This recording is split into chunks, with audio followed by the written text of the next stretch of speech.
अध्याय 4 दिव्य ज्ञान। भगवान श्री कृष्ण ने कहा, मैंने इस अमर योग विद्या का उपदेश सूर्यदेव विवस्वान को दिया और विवस्वान ने मनुष्यों के पिता मनु को उपदेश दिया और मनु ने इसका उपदेश इक्ष्वाकु को दिया। आज मेरे द्वारा वही यह प्राचीन योग यानी परमेश्वर के साथ अपने संबंध का विज्ञान तुमसे कहा जा रहा है, क्योंकि तुम मेरे भक्त तथा मित्र हो। अतः तुम इस विज्ञान के दिव्य रहस्य को समझ सकते हो। इस प्रकार यह परम विज्ञान गुरु परंपरा द्वारा प्राप्त किया गया और राज ऋषियों ने इसी विधि से इसे समझा, किंतु कालक्रम में यह परंपरा छिन्न हो गई। अतः यह विज्ञान यथारूप में लुप्त हो गया लगता है। अर्जुन ने कहा, सूर्यदेव विवस्वान आपसे पहले हो चुके हैं, तो फिर मैं कैसे समझूं कि प्रारंभ में भी आपने उन्हें इस विद्या का उपदेश दिया था।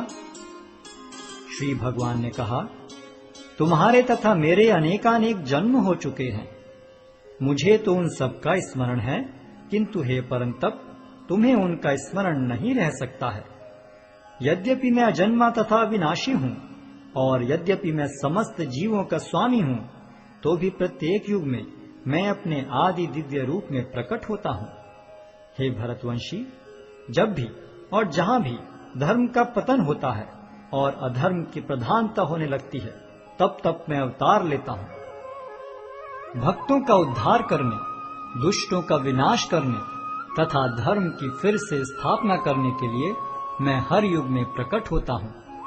हे अर्जुन, जो मेरे आविर्भाव तथा कर्मों की दिव्य प्रकृति को जानता है, वह इस शरीर को छोड़ने पर इस भौतिक संसार में पुनः जन्म नहीं लेता, अपितु मेरे सनातन धाम को प्राप्त होता है।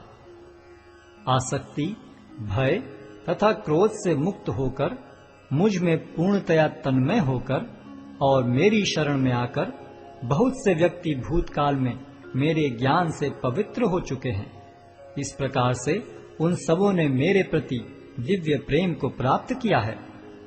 जिस भाव से सारे लोग मेरी शरण ग्रहण करते हैं, उसी के अनुरूप मैं उन्हें फल देता हूँ।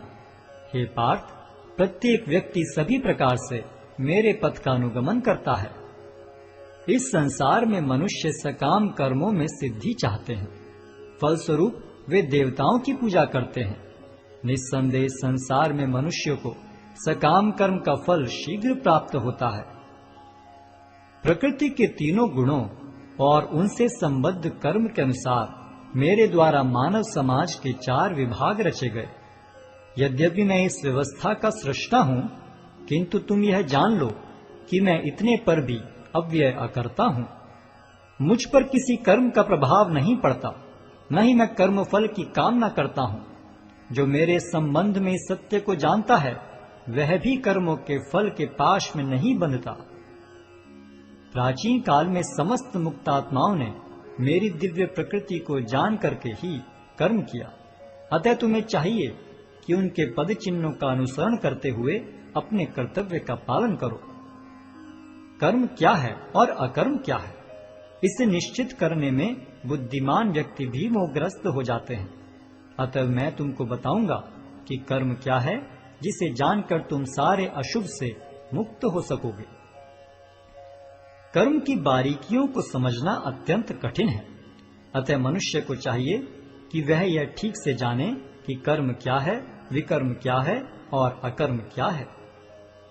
जो मनुष्य कर्म में अकर्म और अकर्म में कर्म देखता है, वह सभी मनुष्यों में बुद्धिमान है और सब प्रकार के कर्मों में प्रवृत्त रहकर भी दिव्य स्थिति में रहता है।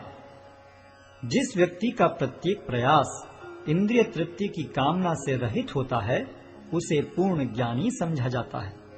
उसे ही साधु पुरुष ऐसा करता कहते हैं, जिसने पूर्ण ज्ञान की अग्नि से कर्म फलों को भस्मसात कर दिया है। अपने कर्म फलों की सारी आसक्ति को त्याग कर सदैव संतुष्ट तथा स्वतंत्र रहकर वह सभी प्रकार के कार्यों में व्यस्त रहकर भी कोई सकाम कर्म नहीं करता। ऐसा ज्ञानी पुरुष पूर्ण रूप से संयमित मन तथा बुद्धि से कार्य करता है, अपनी संपत्ति के सारे स्वामित्व को त्याग देता है और केवल शरीर निर्वाह के लिए कर्म करता है। इस तरह कार्य करता हुआ वह पाप रूपी फलों से प्रभावित नहीं होता है। जो स्वतः होने वाले लाभ से संतुष्ट रहता है, जो द्वंद्व से मुक्त है और ईर्ष्या नहीं करता, जो सफलता तथा असफलता दोनों में स्थिर रहता है, वह कर्म करता हुआ भी कभी बंधता नहीं। जो पुरुष प्रकृति के गुणों के प्रति अनासक्त है और जो दिव्य ज्ञान में पूर्णतया स्थित है, उसके सारे कर्म ब्रह्म में लीन हो जाते हैं। जो व्यक्ति कृष्ण भावनामृत में पूर्णतया लीन रहता है, उसे अपने आध्यात्मिक कर्मों के योगदान के कारण अवश्य ही भगवत धाम की प्राप्ति होती है, क्योंकि उसमें हवन आध्यात्मिक होता है और हवि भी आध्यात्मिक होती है। कुछ योगी विभिन्न प्रकार के यज्ञों द्वारा देवताओं की भली भांति पूजा करते हैं और कुछ परब्रह्म रूपी अग्नि में आहुति डालते हैं। इनमें से कुछ विशुद्ध ब्रह्मचारी श्रवणादि क्रियाओं तथा इंद्रियों को मन के नियंत्रण रूपी अग्नि में स्वाहा कर देते हैं, तो दूसरे लोग इंद्रिय विषयों को इंद्रियों की अग्नि में स्वाहा कर देते हैं।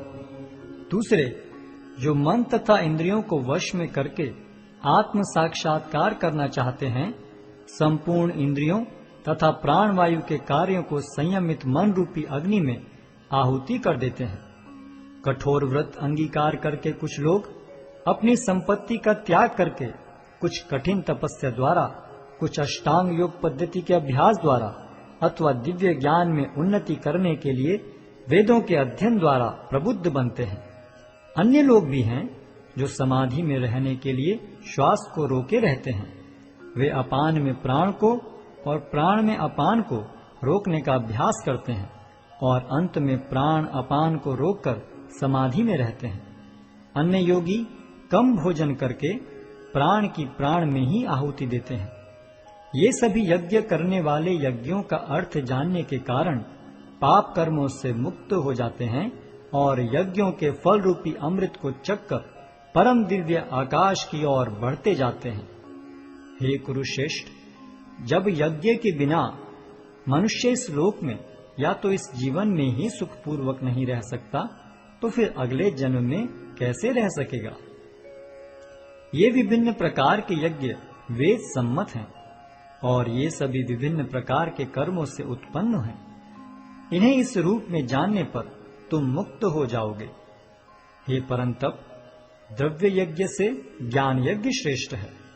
हे पार्थ, अंततो गत्वा सारे कर्म यज्ञों का अवसान दिव्य ज्ञान में होता है। तुम गुरु के पास जाकर सत्य को जानने का प्रयास करो, उनसे विनीत होकर जिज्ञासा करो और उनकी सेवा करो।